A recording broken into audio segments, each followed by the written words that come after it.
एक समय की बात है। एक नगर में एक धनी सेठ रहता था। उसका एक पुत्र था। उस पुत्र के अलावा उसका कोई भी नहीं था। एकलौती संतान होने के कारण पिता ने उसे बहुत ही लाड़ प्यार में रखा, जिस कारण पुत्र पूरी तरह से पिता पर ही निर्भर हो गया था। शुरू से उसने कुछ भी नहीं सीखा। पिता को यह आभास ही नहीं था कि एक दिन सभी की तरह उनकी भी मृत्यु हो जाएगी। और एक दिन ऐसा ही हुआ। पिता बुरी तरह बीमार हो गए। जब पिता को लगा कि वह मृत्यु को प्राप्त होने वाले हैं, तो उन्होंने अपने पुत्र को बुलाया और अपने पुत्र से कहा, बेटा, मैं सोचता था कि अभी तो मैं बहुत जी लूंगा, लेकिन मुझे नहीं पता था कि मेरी मृत्यु का समय इतनी जल्दी आ जाएगा। मैं तुम्हारे लिए बहुत चिंतित हूँ। तुमने कुछ ज्यादा सीखा भी नहीं है, इसलिए मेरी एक बात ध्यान रखना। अपनी समझ से कार्य करना, दूसरों पर निर्भर मत रहना। दूसरों की हर बात मानना जरूरी नहीं है। अगर तुम्हें कोई बात गलत लगती है तो उसे अस्वीकार कर देना। यह कहकर पिता मृत्यु को प्राप्त हो गए। पुत्र युवा था, उसने अपने पिता के सभी व्यापार को संभाल लिया, लेकिन धीरे धीरे उसे व्यापार में नुकसान होने लगा। उसे समझ नहीं आ रहा था कि इसका क्या कारण है। एक साल के अंदर ही वह कर्जे में डूब गया। जब वह हर तरफ से निराश हो गया, तब उसने अपनी समस्या का समाधान निकालने के लिए ज्ञानियों द्वारा बताए गए सभी उपाय किए। उसने यज्ञ हवन किए, मंदिरों में दान दक्षिणा दी, लोगों को दान दिया और जो उपाय बताए गए थे उसने सभी रीति रिवाज पूरे किए। जब वह ऐसा कर रहा था, तभी उसी महीने उसे कुछ लाभ हुआ और उसे लगा कि उसके यह सब करने से ही उसे लाभ हो रहा है। तब उसने लगातार यज्ञ हवन किए। अब उसका सारा दिन इन्हीं कार्यों में जाता और अब उसका व्यापार पूरी तरह से बर्बाद होने लगा था। कुछ ही महीनों में उसकी सारी संपत्ति नीलाम हो गई। कुल मिलाकर उसके पास थोड़ा ही धन बचा था। उसे समझ नहीं आ रहा था कि उसके साथ यह सब क्यों हो रहा है। उसने भी तो वैसे ही व्यापार किया था जैसे कि सभी करते हैं। उन सभी को लाभ हो रहा था, तो फिर मुझे ही क्यों हानि हो रही है। इस संबंध में उसने ज्ञानी व्यक्ति से बातचीत की और पूछा, जब व्यापार में सभी को लाभ हो रहा है तो मुझे हानि क्यों हो रही है। ज्ञानी व्यक्ति ने कहा, यह सब तुम्हारे पिछले जन्मों के कर्मों का नतीजा है। तुमने अपने पिछले जन्मों में बहुत लोगों की संपत्ति को छीना था, लूटा था। इसी कारण तुमसे सब कुछ छीन लिया गया है। यह सब तुम्हारे पूर्व जन्म के कर्मों का नतीजा है। तुम्हें यह तो भुगतना ही पड़ेगा।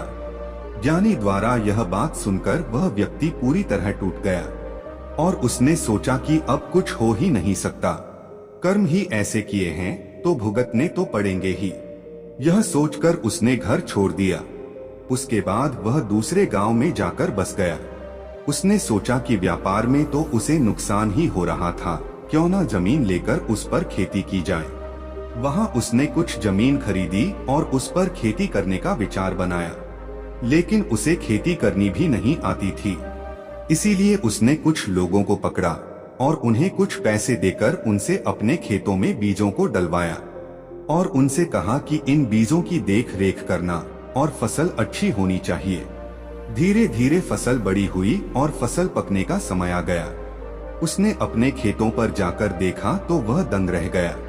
पास के खेतों में खूब अच्छी फसल लहरा रही थी, जबकि उसके खेतों में फसल टिक ही नहीं रही थी।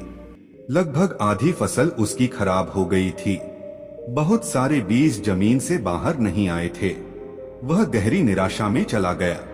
उसने सोचा कि पूर्व जन्म के कर्म मेरा पीछा नहीं छोड़ेंगे। मैं कभी कुछ नहीं कर सकता।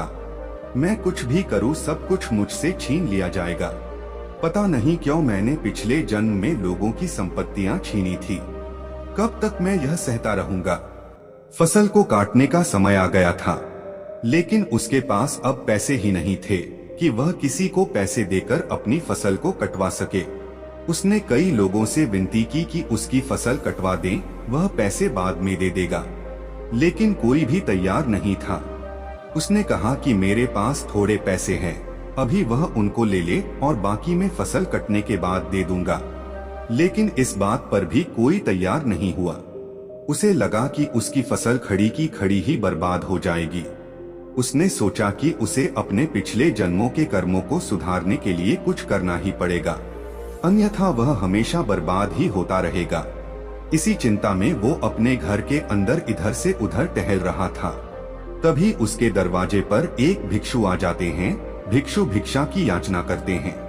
वह व्यक्ति भिक्षु की ओर दरवाजे पर गया और उसने भिक्षु से कहा, तुम्हें पता है भोजन फसल से आता है और मेरी फसल तो बर्बाद हो गई है। मेरी फसल ही क्या, मेरा तो पिछला व्यापार भी बर्बाद हो गया था। मैं जो कुछ भी करना चाहता हूँ सब कुछ बर्बाद हो जाता है। तुम लोग जो अपने आप को इतना ज्ञानी बताते हो, क्या तुम्हारे पास मेरे पिछले जन्मों के कर्मों को सुधारने का कोई तरीका है? अगर कोई तरीका है और तुम ज्ञानी हो तो मुझे बताओ कि कैसे मैं अपने पिछले जन्मों के कर्मों को सुधार सकता हूँ। तभी मैं तुम्हें ज्ञानी मानूंगा और तुम्हें भिक्षा दूंगा। जब चाहोगे, जितना चाहोगे उतनी मैं तुम्हें भिक्षा देता रहूंगा। उस युवक की बात सुनकर भिक्षु मुस्कुराए और उस व्यक्ति से कहा, पहले तो तुम शांत हो जाओ। इतनी अशांति मन के भीतर अच्छी नहीं। शांत मन समस्या का समाधान ढूंढता है, अशांत मन समस्या खड़ी करता है। मैं तुम्हारे पिछले जन्मों के कर्मों को अभी के अभी यही सुधार सकता हूँ, अगर तुम मेरे कुछ सवालों का जवाब दो। उस व्यक्ति ने कहा, क्या आप मेरे पिछले जन्मों के कर्मों को सुधार सकते हैं? कैसे बताएं मुझे?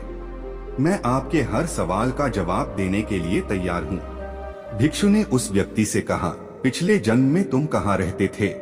युवक ने कहा, मुझे नहीं पता। भिक्षु ने कहा, पिछले जन्म में तुम्हारे माता पिता कौन थे? युवक ने कहा, मुझे नहीं पता। भिक्षु ने कहा, पिछले जन्म में तुम क्या कार्य करते थे? युवक ने कहा, मुझे नहीं पता कुछ भी। भिक्षु ने कहा, चलो तो यही बता दो कि पिछले जन्म में तुम्हारी मृत्यु कब हुई थी? युवक ने कहा, नहीं, मुझे पिछले जन्म का कुछ भी नहीं पता। तब मैं पिछले जन्म के बारे में आपको क्या बता सकता हूँ? भिक्षु ने कहा कि नहीं पता, लेकिन अभी कुछ समय पहले तो तुम कह रहे थे कि तुम्हारे पिछले जन्मों के कर्मों के कारण तुम्हारा यह जन्म बर्बाद हो रहा है। क्या तुम्हें पिछले जन्मों का कोई भी कर्म याद है? युवक सोच में पड़ गया और उसने कहा, आप सही कहते हैं, मुझे तो अपने पिछले जन्म का कुछ पता ही नहीं है। कौन से कर्म और कैसे कर्म कब किए, कुछ नहीं पता मुझे, लेकिन कुछ तो बुरा किया होगा मैंने, तभी तो मेरे साथ इतना बुरा हो रहा है। भिक्षु ने उस व्यक्ति से कहा, बुरा तो तुमने किया है, लेकिन किसी और के साथ नहीं, तुमने अपने ही साथ बुरा किया है। युवक ने कहा, मैं कुछ समझा नहीं, भला मैं अपने साथ क्यों बुरा करूंगा? भिक्षु ने कहा, अभी की तुम्हारी समस्या क्या है? युवक ने कहा, मेरी फसल कोई काट नहीं रहा है, वह खड़ी खड़ी बर्बाद हो जाएगी और मुझे कुछ भी नहीं मिल पाएगा। भिक्षु ने कहा, मेरे साथ चलो, तुम्हारे खेत पर चलते हैं, देखते हैं कि क्या समस्या है। भिक्षु और युवक खेत पर पहुंचे।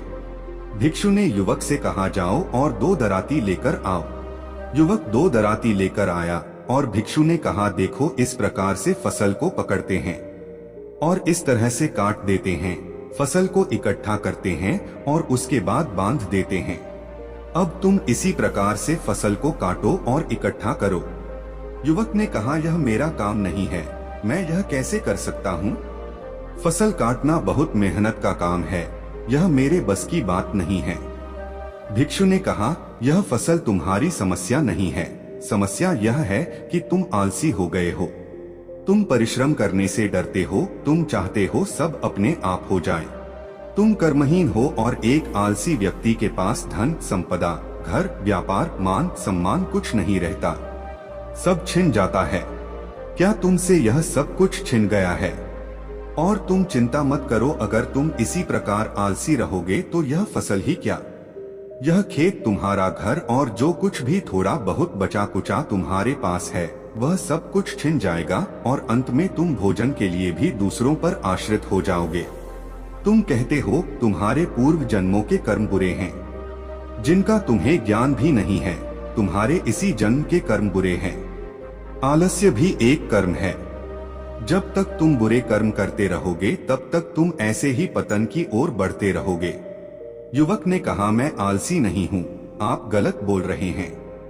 भिक्षु ने उस व्यक्ति से कहा, कोई भी आलसी व्यक्ति यह मानने के लिए तैयार नहीं होता कि वह आलसी है, जैसे कि तुम नहीं मानोगे कि तुम आलसी हो। युवक ने कहा, आप मुझे मेरे पूर्व जन्मों के कर्मों से छुटकारा दिलाने की बात कर रहे थे, यह आलसी की बातचीत कहाँ से आ गई? भिक्षु ने कहा, ठीक है, मैं तुम्हें तुम्हारे पूर्व जन्मों के कर्मों से छुटकारा दिला सकता हूँ, लेकिन इसके लिए तुम्हें मेरा एक कार्य करना होगा।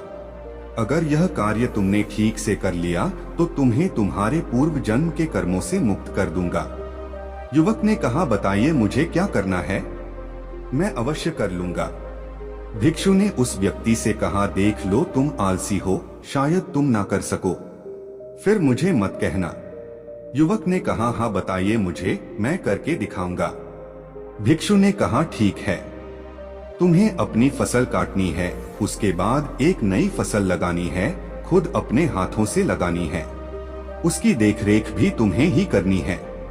4 माह बाद में वापस आऊंगा, अगर वह फसल बाकी किसानों की फसल से अच्छी हुई तो मैं तुम्हें तुम्हारे पूर्व जन्म के कर्मों से मुक्त कर दूंगा। यह कहकर भिक्षु वहां से चले गए। युवक को आलस्य वाली बात चुभ गई थी। उसने 3 दिन में अपनी फसल पूरी काट दी। उसने नहीं देखा कि कोई क्या कहेगा, वह बस अपने काम में लगा रहा। उसने एक नई फसल लगाई, उसे फसल लगानी आती ही नहीं थी। तब उसने दूसरे किसानों से इस बारे में सहायता ली और यह जानकर कि फसल कैसे लगाई जाती है।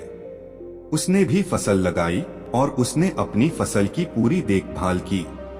जब फसल तैयार हो गई तब उसे अपनी आंखों पर विश्वास ही नहीं हुआ। उसकी फसल उस गांव में सबसे अच्छी हुई थी। 4 माह बाद भिक्षु वापस उस युवक के पास आए। भिक्षु को देखते ही वह युवक भिक्षु के चरणों में गिर गया और कहा, आप सही कहते थे, मैं आलसी ही था। मैं हमेशा दूसरों पर निर्भर रहता था। मैं चाहता था कि मेरे काम अपने आप होते रहे। मैं सोचता था कि लोग क्या कहेंगे अगर मैं कुछ छोटा मोटा काम करूंगा, लेकिन अब मैं आलसी नहीं हूँ। आप देखो मेरी फसल, मेरी मेहनत को देखो। मेरी फसल गांव में सबसे अच्छी हुई है और यह पूरी मेरी ही मेहनत है। भिक्षु ने उस व्यक्ति से कहा, तो क्या अब मैं तुम्हें तुम्हारे पूर्व जन्म के कर्मों से मुक्त कर दूं? युवक ने कहा, मुझे अपना पूर्व जन्म पता ही नहीं था। पता नहीं था भी या नहीं था, मैं नहीं जानता, उसके कर्मों को नहीं जानता। पहले तो मैं अपने इसी जन्म के कर्मों को भी नहीं जान पा रहा था, लेकिन आपकी वजह से मैं अपने कर्मों को देख पाया। पहले मैं इसी जन्म के कर्मों को खराब कर रहा था, तो उनका फल भी खराब हो रहा था। मैं आलसी था, मैं कर्महीन था, और जैसा आपने कहा था कि आलसी व्यक्ति के पास कुछ नहीं रुकता, मेरे पास भी कुछ नहीं रुक रहा था। लेकिन अब मैं अपने कर्मों को सुधार लूंगा। कोई क्या कहेगा अब मैं नहीं देखता, इसलिए इसका फल भी मुझे अच्छा ही मिल रहा है। मैं आपको धन्यवाद देना चाहता हूँ, कृपया स्वीकार करें। भिक्षु ने कहा, मुझे खुशी है कि तुमने अपने आलस्य को स्वीकार किया, क्योंकि जो अपनी गलतियों को स्वीकार कर सकता है वही गलतियों को सुधार भी सकता है। मुझे खुशी है कि तुम अपने पूर्वजन्म के कर्मों के खेल से बाहर निकल सके। जाओ और मेहनत करो, तुम जो चाहोगे वही पाओगे।